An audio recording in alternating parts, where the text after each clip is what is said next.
राज्य उत्पादन शुल्क विभागाची डोळे झाक, खंडणीत महिलांनीच उघड केला दारूचा बेकायदेशीर साठा.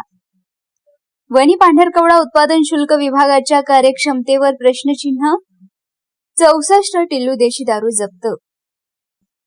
ग्रामीण भागातील अवैध दारू विक्रीवर नियंत्रण ठेवण्याची जबाबदारी असलेल्या राज्य उत्पादन शुल्क विभागाच्या कार्यक्षमतेवर मारेगाव तालुक्यातील खंडणी येथील घटनेमुळे प्रश्नचिन्ह निर्माण झाले आहे.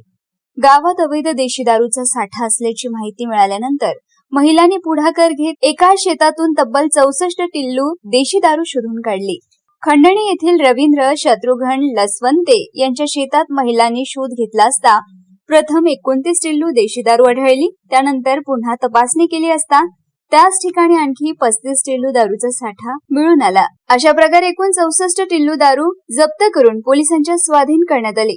गावात एवढ्या मोठ्या प्रमाणात दारूचा साठा असताना उत्पादन शुल्क विभागाच्या यंत्रणेला याची माहिती कशी मिळाली नाही असा सवाल ग्रामस्थांकडून उपस्थित केला जात आहे.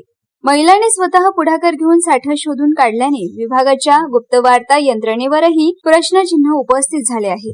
तालुक्यातील अवैध दारूची मुख्य पुरवठा साखळी कोणती, दारू कुठून येते आणि त्यामागे कोण आहे याचा सखोल तपास करण्याची मागणी नागरिकांनी केली आहे. केवळ किरकोळ विक्रेत्यांवर कारवाई न करता मुख्य पुरवठादार व सूत्रधारांवर कठोर कारवाई करावी अशी मागणी जोर धरत आहे. महिलांनी केलेल्या या कारवाईनंतर तरी राज्य उत्पादन शुल्क विभाग आणि पोलीस प्रशासन जागे होणार का याकडे ग्रामस्थांचे लक्ष लागले आहे.